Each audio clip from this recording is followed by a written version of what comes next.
Watch your parents have every day for the rest of your life.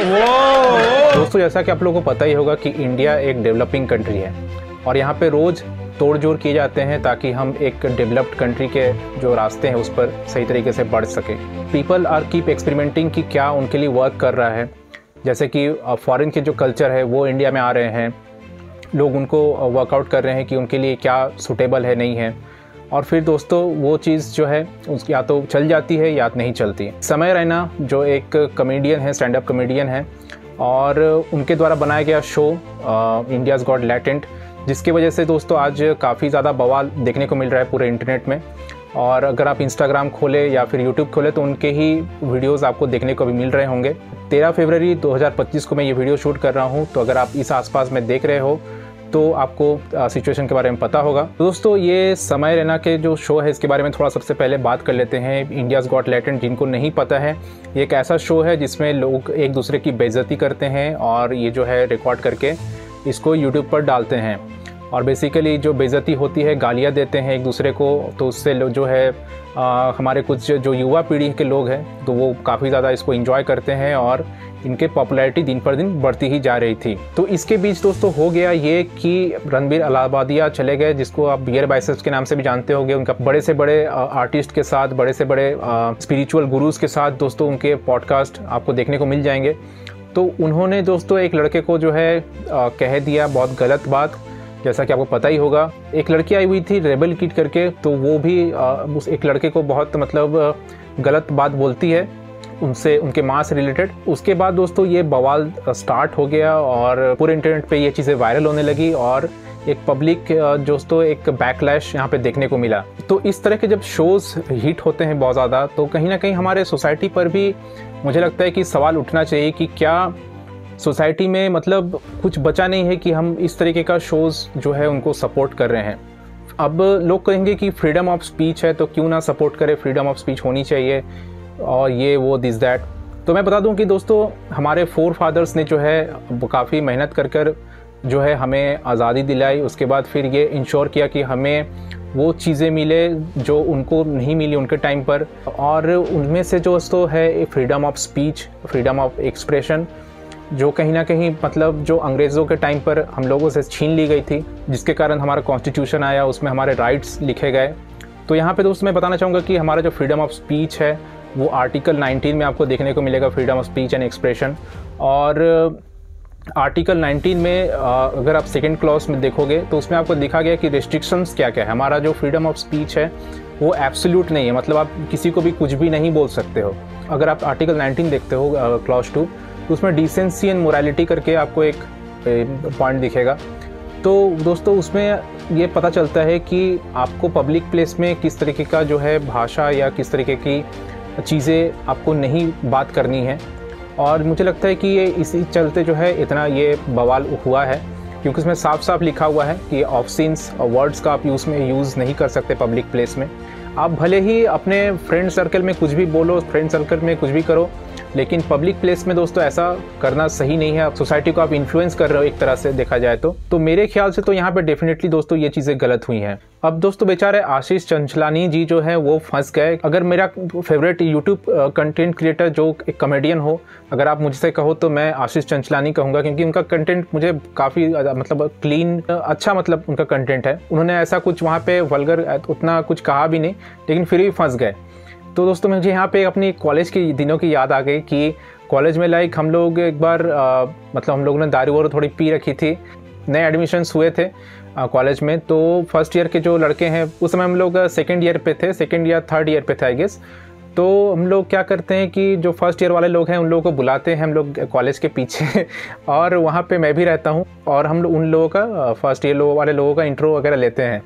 तो intro लेते लेते दोस्तों हमारे एक फ्रेंड थे, तो उनका क्या हुआ कि थोड़ा सा पारा हाई हो गया मतलब जूनियर के ऊपर, और जूनियर को उसने मतलब बेल्ट वेल्ट से मार दिया तो उसके बाद क्या था कि मतलब जूनियर थोड़ा मतलब गुस्सा गया और फिर मतलब बोला कि मैं रुकिए मैं आपको बताता हूँ करके।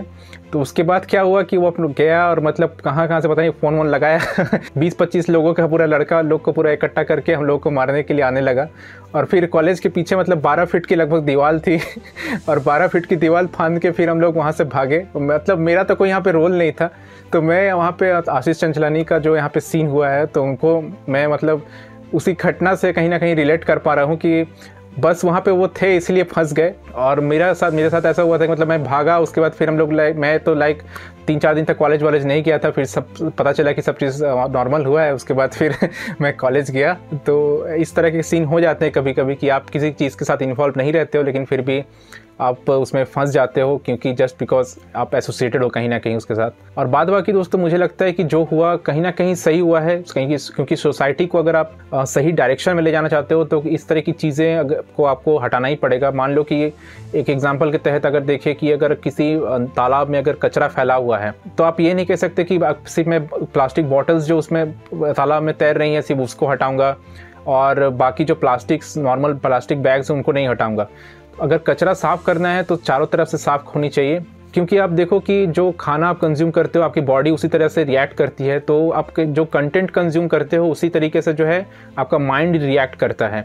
तो कहीं ना कहीं अगर आप इस तरह के कचरे वाले कंटेंट कंज्यूम करते हो तो आपका माइंड भी उस तरीके से जो है बन जाएगा। फ्रीक्वेंटली गाली वगैरह देना स्टार्ट कर दोगे तो हाँ देते हैं लोग गाली, बट क्या है कि ये चीज़ें कहीं ना कहीं उस जो हमारा नेगेटिव साइड है हमारी सोसाइटी का उस चीज़ को थोड़ा सा कहीं ना कहीं बढ़ावा दे रही है। तो हमें एज अ सोसाइटी इन चीज़ों को पे जितना हो सके सप्रेशन डालनी चाहिए। और कहीं ना कहीं सिर्फ ये चीज़ें नहीं, न्यूडिटी भी है। अगर आप देखो तो जो लड़कियां मतलब न्यूडिटी फैला करके जो है लाइक्स पे लाइक्स व्यूज़ पे व्यूज़ ला रही हैं, उन पे भी मतलब रेस्ट्रिक्शंस होनी चाहिए। उनके कंटेंट भी दोस्तों जब्त होने चाहिए, उनके चैनल्स भी डाउन होने चाहिए। तो एक तरफा कहीं ना कहीं ये हमारा जो माइंडसेट है उसको लाना नहीं है कि जो गाली दे रहा है बस उसी को बस बंद करो।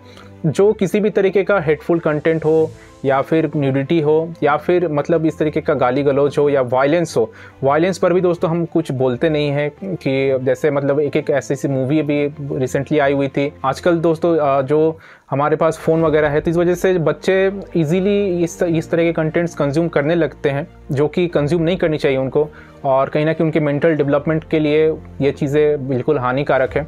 सिर्फ एक तरफ का आप जो है काम अगर करते हो तो कहीं ना कहीं फिर वो चीज़ अनफेयर है। बात करूं दोस्तों मैं अगर इस शो के बारे में, इंडियाज़ गॉट लैटेंट के बारे में, तो कहीं ना कहीं हम लोग जब कॉलेज के दिनों में थे और कॉलेज के दिनों में हम लोग जब हैंग आउट वगैरह करते थे, दारू वारू पी करके एक दूसरे को गाली वगैरह देते थे, तो पूरा काइंड ऑफ सीन वही है। और कहीं ना कहीं ये इसीलिए भी यूथ के साथ अटैच हो पा रहा है क्योंकि जो यूथ है हमारा वो इसी तरीके से आपस में जो है कभी कभी मतलब मैक्सिमम टाइम ही आपस में इस तरीके से रिएक्ट करता है। और ये चीज़ें ओपनली जब ब्रॉडकास्ट हो रही है तो कहीं ना कहीं इसलिए मास जो है इसके साथ ऑडियंस कनेक्ट हो पा रही है, खास करके जो यूथ है। और आजकल के डेट में अगर देखो तो यूथ में ये बहुत कॉमन है कि गाली गलौज करके एक दूसरे को बात करना, गाली गलौज से एक दूसरे को बुलाना।